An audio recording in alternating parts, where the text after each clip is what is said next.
Three, two, one. This is a podcast for Black women entrepreneurs who are on a journey with their money. My name is Monique Caradine Kitchens, and honestly, I'm on a journey too. You see, even though I've had great success in my career and business, it took a long time for me to overcome my struggles with money. But I finally did. Now, I'm aiming for my next level, and I invite you to join me on this part of my journey. Do you have some big money goals? If so, listen in as I, along with my expert guests, trusted mentors, and closest friends, share our secrets for creating the businesses and bank accounts of our dreams. This is Sisternomics. Hey sis, so I'm always trying to move the money conversation forward in one way or another, right? And one question I've been wondering a lot lately is how many African American women invest in the stock market? Like, how many of us know about common stocks versus preferred stocks, the S&P 500, mutual funds versus money market accounts, et cetera, et cetera, et cetera. So anyway, after an exhaustive search on Google, I couldn't really find an answer to that question. But I did discover two things. Number one, investing in the stock market is no longer perceived as something that only old rich white men do. I mean, literally, this once exclusive arena is now accessible to just about anybody. And really, I already knew that, but my Google search confirmed that. You got sites like Ameritrade and E-Trade and all these different platforms that make it super easy to invest. The second thing I discovered is that there are a lot of forums and communities popping up everywhere online, specifically targeting Black women that help us learn the language of investing and teach us how to get started in investing. And I was really excited about that. And one of those communities is the Stocks and Stilettos Society. I recently discovered them on Facebook, and this is a Facebook group and online community of more than 50,000 Black women, all learning about and talking about investing, and many of them are actually investing and having some really decent success at it. So my guest today is Cassandra Cummings.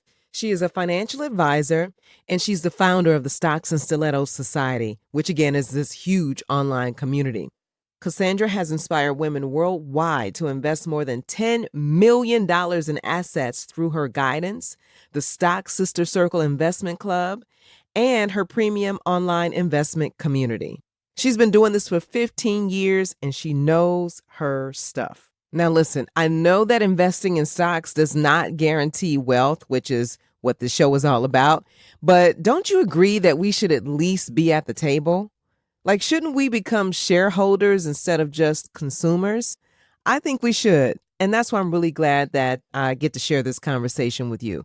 So go ahead and eavesdrop. Cassandra and I just chatted it up here. And make sure you join the Stocks and Stilettos Society on Facebook. Cassandra will tell you how to do it in this conversation.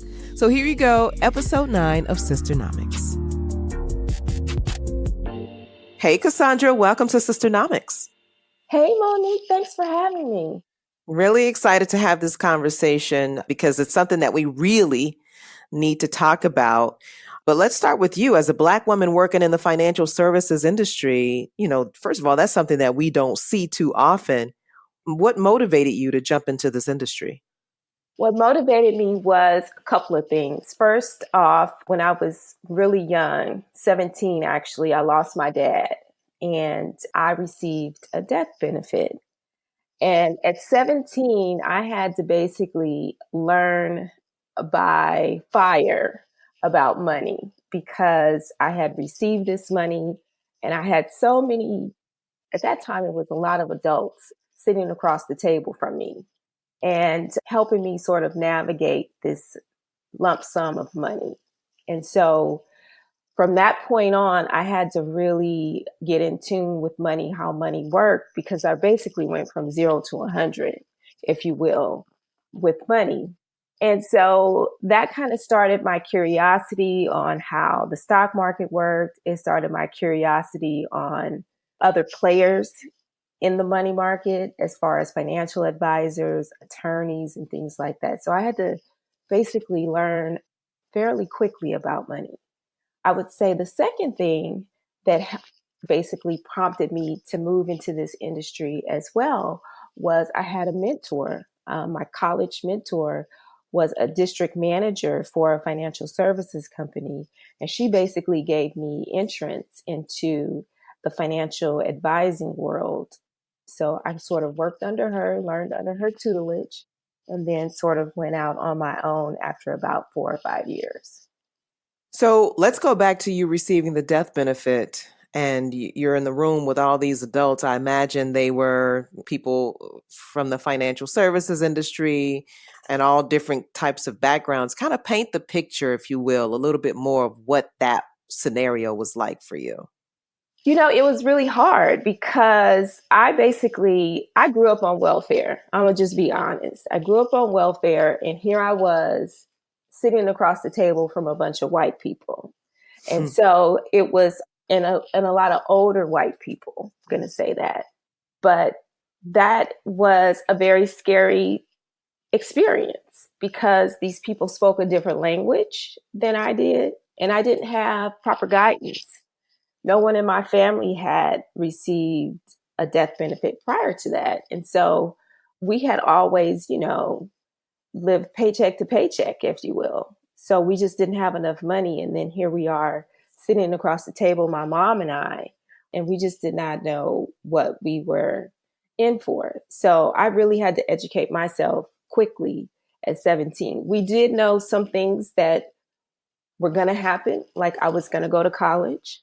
So we had to make sure that, that money was being used for that. And then there were some other things that we took care of with the money as well. So yeah, it was a very frightening experience because again, these people just came out of nowhere, if you will.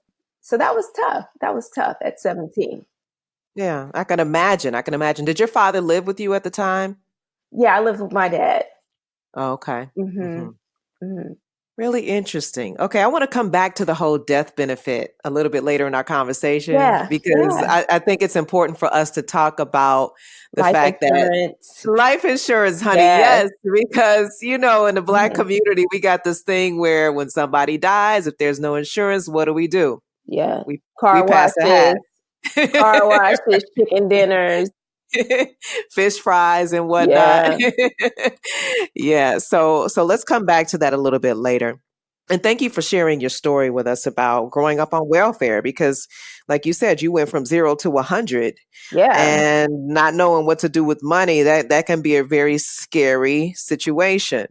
So how did your money story, growing up on welfare and whatnot, impact the decisions that you made once you received this death benefit? It impacted in a way where I knew my dad really wanted me to go to school. And so I was always a really good student because I was told, go to school, get good grades, get a good job. And so I followed that roadmap. That was the blueprint given to me. So even growing up, in some of the sketchiest parts of Oakland, I still stuck to that blueprint. So, yeah, by the time I got the money, I was actually in school. I had started school, I was in school, I had received a lot of financial aid because I was riding on my mother's financial situation at that time. And so I was receiving a lot of financial aid at that time. And then once I received this money, it became interesting because now instead of going to the financial aid office to sign a promissory note, I was going to the financial aid office to write a check. Interesting. Yeah. So that really flipped the script for you. So what are some of the, now that you've gotten beyond that and now you're a professional, been in this industry for over 10 years now, right? Yeah, it's actually, I'm approaching 18, 18 years. 18 years. Wow. Yeah. That's awesome. Congratulations on that. Thank you. So talk to me about some of the principles that you personally abide by today when it comes to your money. And then we'll talk about how you help women deal with their money. I think some of the principles that I abide by is really keeping a keen eye on what's coming in and what's going out, and specifically what's going out, right? There's a quote that says something about it's not what you earn, it's what you keep. And so that is one of my philosophies that I basically live my life by. I want to basically create and accumulate wealth. My dad gave me a great launch pad, and that was a gift. It was a blessing and a curse at the same time, right? A Right. blessing to receive this money, a curse obviously to lose my dad. But I also had a major responsibility because I'm the oldest of six girls. And so I also had that hanging over me too. So I also know one of my principles is that I have to set things up for people who are coming behind me. And so legacy was something that was ingrained in me starting at 17 because I had the responsibility of also taking care of my sisters as well. So I think keeping what trying to hold on to as much as you can. Obviously, I'm not a person who comes from a position of lack. I think there is so much money in the world. There's so much to go around. And Hmm. so it was tough to get over a scarcity mentality being on Hmm. welfare and then Hmm. going to a different type of mindset shift to basically seeing what abundance looks like. How did you make that shift? It was really hard because I partied, I hung out. I mean, I shopped. Of course. I went, I went crazy. Okay, so, but I also saw, I also got an opportunity to see how money changed people around me. Mm. Yes, so that was also quite interesting. That was an interesting experience too. Tell me more about that. So, family, a lot of family had their hands out. A lot of family had their hands out. Friends, wanted to kick it, wanted to borrow money. It really impacted how small my circle became. Mm. Yeah. So, and that experience has caused me to really keep my circle small to this very day. So I'm Mhm. a very Mhm. sort of private person. I Mhm. call myself an outgoing introvert. But but money at that young age prompted me to become that way to this very day. So yeah, Yeah. I did get to see how money changes people, how money can magnify, both good and bad things about a person. Right, right, right. Yeah, And that's why it's important the work that you do because it really helps us to become more comfortable with money and comfortable with wealth and financial abundance. Because absolutely. the only reason why it changes people the way you described is because when people aren't used to having something, then they do change. Yeah. And so your work is extremely important and I'm glad that you're here to talk more about it. So you specifically, correct me if I'm wrong, you specifically serve Black women. I know you do in the Stocks and Stilettos Society. You have a focus on Black women, Yes. right? Hmm. Hmm. And you know very well that as Black women, we have a huge impact on the economy. We're consumers, right? Yeah, But we we're also the fastest growing group of entrepreneurs in the country. I think I read that somewhere about a couple of years ago. Yet at the same time, Cassandra, we are still underrepresented in the world of investing. Why do you think that is? it's an education gap. So I have a lot of friends, and this was something that I recognized when I was working for some of these prominent financial institutions, is that a lot of my clients did not look like me. And so I began to try to figure out why is that the case? Because in my circle of influence, a lot of my girlfriends, they had masters, they were directors of HR, they were, attorneys at high tech companies. And I couldn't for the life of me figure out why they weren't really investing. It was because they focused so much on their careers and getting to certain positions with certain titles in their companies. And, then it started to shift focus to, being married, raising children. So it just just became something that they would put on the back burner. It wasn't necessarily that they weren't interested, or they did not have the wherewithal, the funds to invest. It just wasn't a priority. It wasn't a priority. Learn how to do it, number one. And number two, they just did not, feel that it would come later, or they would just say, Right. they would just do an aggressive savings plan. Right. Right. I totally agree with what you said. I think it's also a thing where, at least this is how it has been for me. Growing up, I always saw investing as that's what white people do, or that's a white Mm-hmm. man's game, right? Mm-hmm. And even if that never is actually said or spoken, that was the thought that I had. Like, there's no room for me in the investing game. That's for white folks. Mm-hmm. Yeah.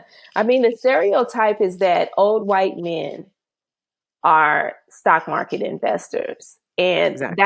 and that's been true for a very long time, because it was also, there were barriers to entry for us to get into the stock market. You had to have a significant amount of money, you had to go through a stockbroker, but those barriers have been lifted.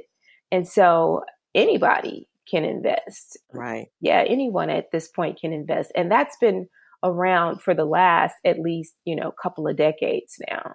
Right. And that's part of the work that you do with the Stocks and Stilettos Society, Yeah. which I love. I'm new to the Facebook community, but I just love what you're doing, because you're breaking it down and making it simple and Yeah. and understandable for the average typical sister out there that's working her job every day. She may not have a big title, she may not have a whole bunch of letters behind her name, Right. but what you do in the community is you make it simple. So it can be for that sister that's working, everyday job, 40 hours a week, or that sister, like you said, that has her master's or her advanced degrees and she's in the C-suite. It's a place where we can all come together and jump in the game. But tell me why it's important for us to be represented in investing right now. It's important because we have to close that wealth gap. And so I believe that Black women are really going to be at the forefront of closing that wealth gap, because leave it up to a sister, she's going to get it done. Right. And so, Right. and so it doesn't change even when it comes to building wealth. And I think that's why so many sisters are drawn to the Stocks and Stilettos Society, because they want to know more. They don't want their family struggling. They don't want to go through some of those financial challenges that they may have seen their grandmothers or mothers go through. And they want to do better. And so they come to the Stocks and Stilettos Society because we speak their language, right? Mm-hmm. Remember Mm-hmm. when I talked about how these people sat on the other side of the table and they were speaking a different language? That's And right. so I am, very excited, and I'm actually really, amazed at how quickly we've grown. And, a lot of women have come in, they've learned a lot, and they've been paying it forward by teaching other sisters, right? Lift as we climb is, another mantra that, I live by as well. And so our community has been very, very embracing of other women coming in and helping them also get up and going. What are some of the success stories that you have heard coming out of the Stocks and Stilettos Facebook community since you started it?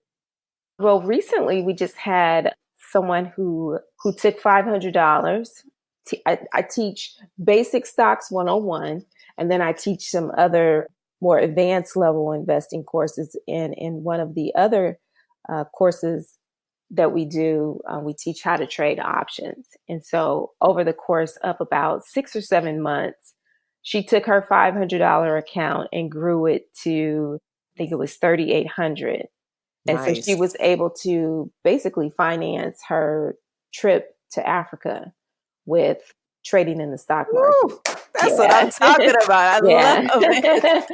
That's So so yummy. And that's really just that's just the beginning for her, you just the know? beginning. Yeah. And so, and then we've had some others, success stories where we've had, worked with people and they've taken, like a couple of $1,000s and they've turned it into, 5-figure, types of turns. And the market has been very forgiving. I mean, this has been a great historic bull run. So people have done very well, but we teach people how to make money whether the market's up or down. So, hmm hmm yeah. So how does it work? Because again, like I said, I'm new to the community. So people come into the community and then they learn more about the courses that you offer. Are those paid courses? How do they find out about the courses? Tell us a little bit more about that. Yeah, so the Stocks and Stiletto Society is pretty much broken up into what I call the 4 C's. So we have the courses, and those could be free or paid. So there we have free and paid courses, and then we have our circle, which is our membership group. And so we sort of meet together. It's like fireside chat. We talk pretty much all stocks in the monthly membership group called the circle. And then our third C is our live events, which we call our conferences. So we do a couple of live events a year called Spring Fling in the spring, and then we do our Stocks to Star Summit in the fall. And then our fourth C is courses, conference, circle, and our investment clubs. So we get women together and we teach them how to invest and how to pool their money together to basically buy stocks for the Love long it. term. Yeah. Love it. Love it. Love Mhm. it. How many people in the Stocks and Stilettos Society right now? Across the entire community, about 50,000 women. 50,000 I women. know, it's crazy, That is crazy. cray, honey. But I love it. But I Yes, think I think I think it's still, I mean, and how long have you been doing it, Cassandra? we're going into our fourth year. 4 years, you 50,000 in, and you're really just getting started. I think Yes. that I really believe, Cassandra, that Black women building wealth is a movement, and we're really literally at the beginning of that movement. Mm-hmm. And I think that as you continue to do your work, and I continue to do this work that I'm doing with Sisternomics and the work that I do, Yes. that in the next 10 years, the wealth trajectory of Black women is going to be vastly different than what it is today. Oh, yes, absolutely. You've seen the statistics that say that on the median, Black women who are single with no children have a median wealth of $100. And then if that same Black woman, the same age, has children, she has a wealth of zero. You've Negative. seen those Uh-huh. negative. Yeah. Yeah, So negative you've seen going. those statistics. I think that this work that you're doing is going to change that. Oh, yeah, absolutely. I think women are becoming more in tune with their finances. I mean, economic climate is changing. Like I said, I grew up on welfare. There's people in my family that had Section 8 vouchers. They can't find housing with those vouchers anymore. And so that has forced people to actually pay attention to their money. Even if people are highly educated, they're still faced with microaggressions at work, maybe not being promoted, getting those raises that they want as quickly as they may need to. Cost of living has definitely increased, although salaries have not increased at the same rate. And so it has forced women, especially Black women, to do something different, which is why Forbes came out with that statistic about Black women starting their own businesses at a much higher rate than some of the other segments of the population. So that net worth number is definitely going to change. Hmm. I'm excited about it. I really, Yeah. really am, because I think that when Black women have wealth and when they are in a position to never have to worry about money, I believe the whole world can change. And that is because you have many Black women that are not only taking care of their children, you have some that are also taking care of nieces and nephews. You Mm-hmm. have some that are taking care of parents. And you have Black women who, I find that the women that I work with are so heart centered and so service oriented, and they really want to do amazing things in the world. So when we have money, Cassandra, we're not only going to take care of our families, we're not only going to build a legacy of wealth, but we're going to help rebuild our communities. We're going to help support organizations that we believe in. We're going to give generously to our churches that are doing work around the world. We're building empires. And so when we have money, ladies, Yeah. it's a game changer. And that's again why I'm really excited about this work that you do. My guest is Cassandra Cummings. You may know her from the Stocks and Stilettos Society. She, across all of her platforms, is, as she said, working with over 50,000 women, helping them to understand investing and building wealth. And I'm glad to have you on Sisternomics today. Let's break it down, Cassandra, and have you give your top 3 or 5 tips to the sisters out there listening right now. Maybe they've never invested before, ever. What are your tips for getting us started in the investment game? I would say number one is to start where you are. It could be scary coming into something that you don't know. So typically, women are fearful of getting into investing. So start where Yeah, you are. we're risk averse. Yes, very risk averse. So we want to start where you are, and that means basically taking accounting of your inflows and your outflows. You really have to know how much money you do have available to invest. And it's very necessary. So you have to find the money. You have to find the money. The second thing would be to set goals. Say, okay, I'm going to start with my retirement accounts.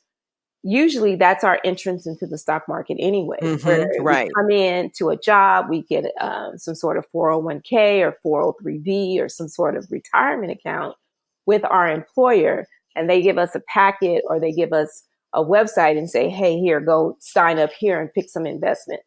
And so we have to learn sort of on the job, if you will.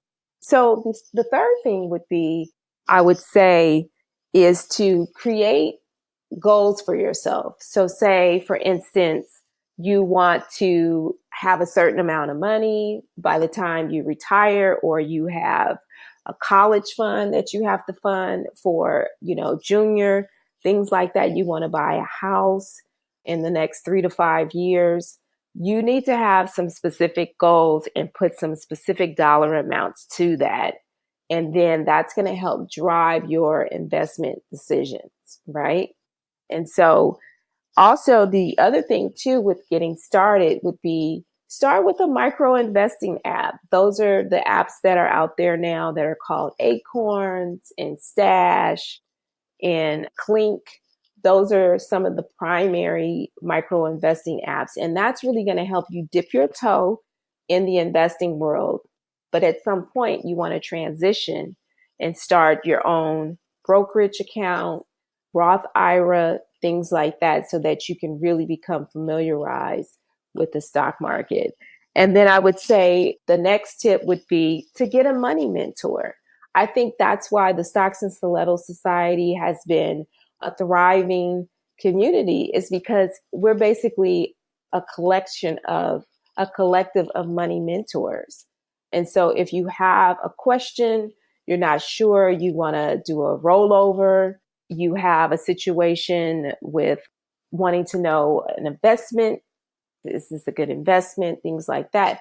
This is a community where we've created a safe space for women to really ask whatever type of investment question they want to ask. So we have basically built up a community of money mentors in the investment world to really help women guide and hopefully avoid money mistakes from here on out. So it's not just you answering those questions. Nah. There are other people in there that can answer the questions as well. Absolutely. Absolutely. I mean, I feel like I've equipped an army, if you will. Yeah. So there are a lot of women in there that know a lot. And I'm a very collaborative type person. So I even have other financial advisors that come in. I have other women who are financial coaches and so forth in the community. And just women who have learned over the last 3.5 years based off of what I've taught them. They're now equipped to answer questions. So it's actually just a very dynamic community. If you could say on a scale of 1 to 10 how important it is for us to get involved in investing, where would you rate that? We're off the charts. We got to be at a 12. We have so much ground to make up. I mean, you just put that statistic out. Black women with children were at a negative net worth. Black women who have a degree who are single, they have, $0 to $100 in net worth. So we have a lot of ground to make up. We just can't play. Playtime is over. We can't play anymore. Playtime is, I heard that. Who should be investing right now? If you could, I don't know, give an avatar or criteria for the woman that should be investing right now. The woman that should be investing right now is any woman who basically has money coming in. Whether you have debt, whether you have children, whether you get child support, whether you are married with kids, whether you have a good job, a part-time job, everybody. It's a necessary evil. Mm-hmm. Mm-hmm. So you wouldn't even categorize it according to income. No. It's just any amount, if you work a job, if you have money coming in, it doesn't have to be $50,000, $75,000, $100,000. I mean, just like I mentioned before, you need to start with a micro investing app. You can start that with no money. It's tied to your checking or your savings account. And as you make purchases on your debit card or credit card, it actually invests the change for you. So you can start with no money, essentially. Yeah, you have to. I mean, it's just like paying a light bill. You have to basically pay yourself. Yeah. And you can pay yourself through one of these investing apps. I'm going to put this out there to the listeners of Sisternomics right now. I'm going to make a bold statement. I'm going to recommend two things. Number one, I'm going to recommend that you join the Stocks and Stilettos Society on Facebook, totally free. Yeah. Go there now. Just go type it in, go there, get in and start browsing around. Just like I did. Okay. That's the first thing. The second thing I'm going to recommend to everybody listening right now. You got a birthday coming up. You've got maybe the holidays are coming up, depending on when you're listening to this podcast. I want you to give yourself the gift of going on to one of those apps that Cassandra talked about and just starting today. If your birthday is coming up, give that to yourself as a birthday gift. Don't worry about the handbags. Don't worry about the gift cards from TJ Maxx and Marshalls and Macy's and whatnot. Give yourself a gift or ask your friends and family to give you the gift of an investment account to help you get started in this game right now. Cassandra's on a mission to help sisters that look like us build wealth. I'm on a mission to do the same thing. This is my life. I get up every morning thinking about how can I help make Black women rich? That's what I think about. And I know you do too. And so I'm asking us to really shift how we think about what we want for Christmas, what we want for our birthdays, what we want for Valentine's Day, what we want for Sweetest Day, what we want for Mother's Day, whatever it is. Give yourself this gift. Get your family involved, get your children involved, because it is imperative that we change the narrative in our community when it comes to wealth. We need to stop operating in lack, and we need to get on board with creating abundance and a legacy of wealth so that not just our children, not just our grandchildren, but our great, great, great grandchildren. Do you know that, Cassandra, do you know that Rockefeller, who was an entrepreneur from 3 or 4 generations ago, his great, great grandchildren are still benefiting from the wealth that he created back at the turn of the century? Yeah. It's a lot of families from that era, from the Gilded Age. Yeah. Exactly. And I was going to say too, stocks, it's the gift that keeps on giving. And so I don't even give my girlfriends trinkets and things like that anymore for gifts. I basically buy them stock through Stockpile, or I buy a stock gift card and I present them with that when I go to their parties or meet up, at different events and things like that. I don't even give out things and stuff. I give out stocks. Are all your girlfriends on board with this whole investing thing? You talked about the girls, previously that were the HR professionals and the master's degrees. Are they on board now since you're in the game at this level, investing and whatnot? They are. They are. Because Good for you. I make it accessible. I have a good girlfriend who is an attorney at Google. We talk all the time. She has an equity compensation package and we review her stock options and things like that. She might have had a difficult time finding someone comfortable enough to talk about that with at one point. But now, knowing that I'm in the business and knowing what I do, it's nothing for her now to just call me up and say, hey, I have a question about this. Okay, so any recommended reads? Recommended reads. Wow, we have an entire book list in Stocks and Stilettos Society.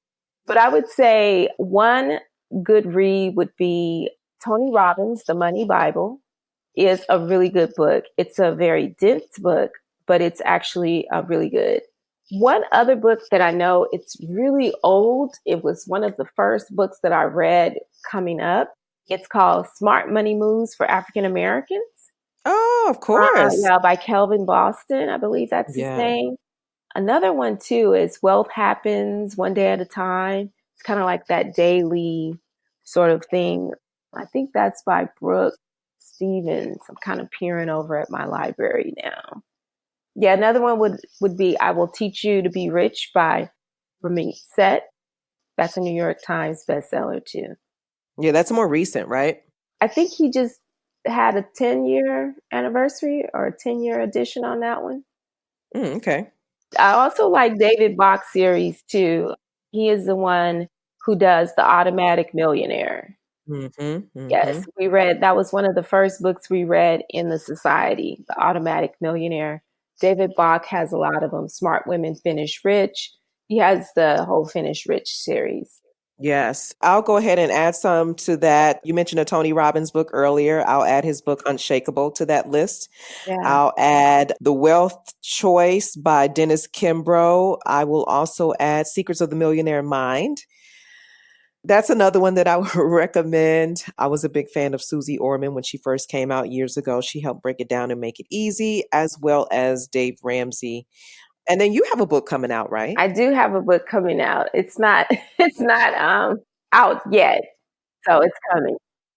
Okay. We need your book.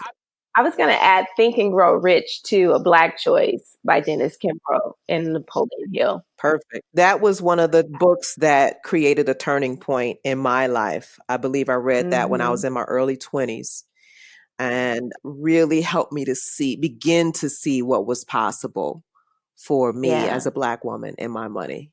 So thank you for mentioning that one too.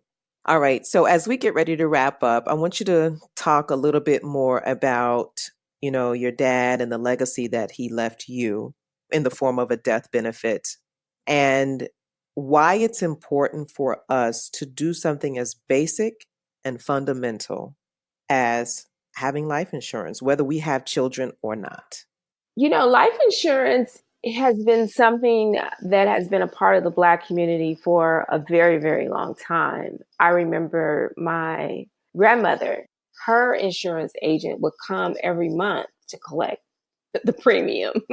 He would show up in his nice suit and tie and collect the premium.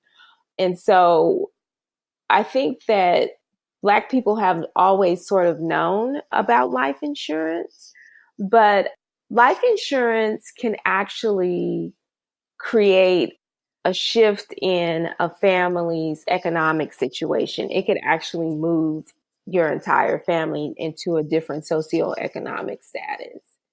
And I think that that's really what happened with me and my dad's situation is that, I could have definitely gone off and done something really crazy with the funds, but what was the benefit? If you don't mind, give us an estimate.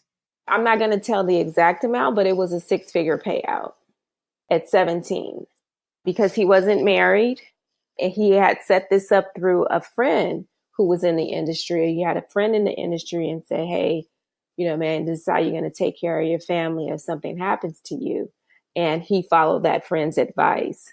So he wasn't wealthy. He just followed some advice. Is that right? Yeah. He was working on building wealth. He had real estate property.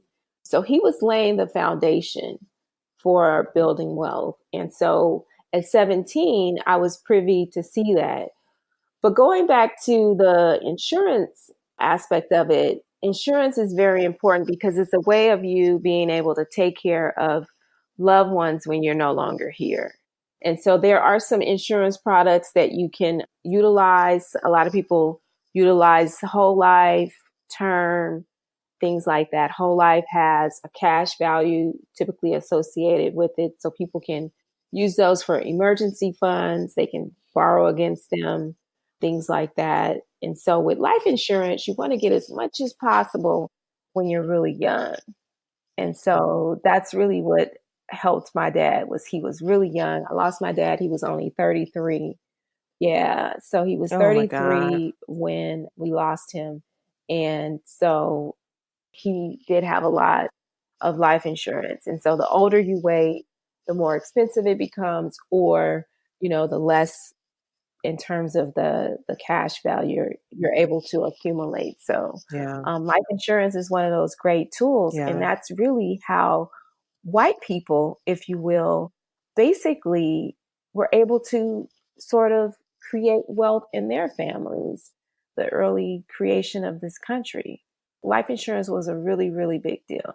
Life insurance, as well as the fact that they had a whole bunch of free labor on which to build. I was amazed when I went to my family and I, we take a road trip every summer.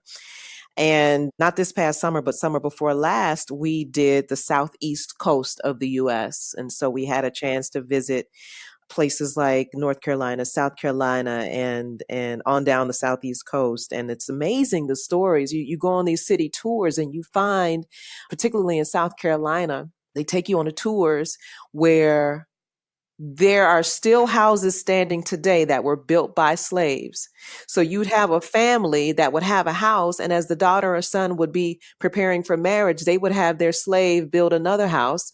And then as the next child is about to get married, the slaves would build a house for them as well. And so those houses today, Cassandra, are still standing and worth multi-millions of dollars. And in some cases, those houses are still in the families of the original owners. And again, they are still today benefiting off of the labor of slaves. So let's not get it twisted, people. Okay, white folks have had an advantage, and this is no heat, no judgment, no shade towards white folks.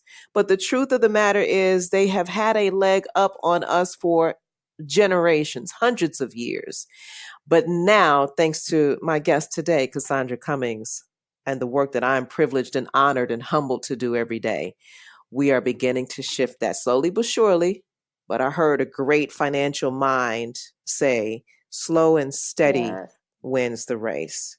Slow and steady wins the race. And so we're at this thing. And I thank you so much, Cassandra, for being on here. If you would like to share one final tip or some parting advice with the sisters listening, what would you like to say as we close? Just get started and be open to having conversations about money. I think sometimes money can be taboo, but in order for you to basically get to a point where you can start to build wealth, you really have to open yourself up to having conversations about money that may be uncomfortable. That's great advice. And we didn't even get around to talking about the importance of having a will and an estate plan. We'll have to have you back. Would love to. This was so fun. Thank you so much for coming on, Sisternomics. I really appreciate it. Continued success. Thank you for the work that you do. Thank you for investing in us as Black women. And may God continue to bless your business and everything that you put your hands to, sis. It's been a pleasure to have you. Thank you so much, Monique. My pleasure. I would love to hear from you if you are currently investing in the stock market. Share your experiences on my Facebook page. Just look up my name, Monique Carradine, the Overflow Coach, and just leave your feedback under the photo of Cassandra Cummings. Just look for her gorgeous picture and leave your feedback right there. Tell me if you're investing, where you've had success, where you have not had so much success, or just in general what your experience has been. And you also have the opportunity to share your overall money experience with me. I have partnered with SurveyMonkey to create the Women in Money survey. And this is allowing me to really get a gauge on your experiences, your beliefs about money, your ideas about money, how you learned about money. And I'm collecting this information because I really, really want to understand how women have experienced money. And this information that I'm gathering from the survey is going to help me create the coaching programs, the events, the podcast episodes, the blog posts, the media, all the stuff to help you win with money. So I need your feedback on the survey. It takes about 4 to 5 minutes to fill it out. And when you fill out the survey, guess what? You get something free at the end. It is my template called Turning Conversations into Cash. And this is the exact template that I use to this day to turn prospects into paying clients. And I'm sharing that template with you. So those of you who are entrepreneurs, or if you work in sales in any way, shape, or form, you will appreciate the template. So here's how you get the template. Go to nomoremoneydrama.com, fill out the survey, and you can immediately download that template called Turning Conversations into Cash. You don't have to give me an email or anything. You just download it, boop, just hit the button, bam. Download it, and there it is. So that's nomoremoneydrama.com. Fill out the survey. Tell me your experience with money. That's going to help me do a whole lot of stuff to help you win, and build a legacy of wealth for you and your family. All right. Thank you so much, ladies. I hope you enjoyed this episode of Sisternomics. I will see you back here next time. I'm Monique Carradine. Thanks for listening.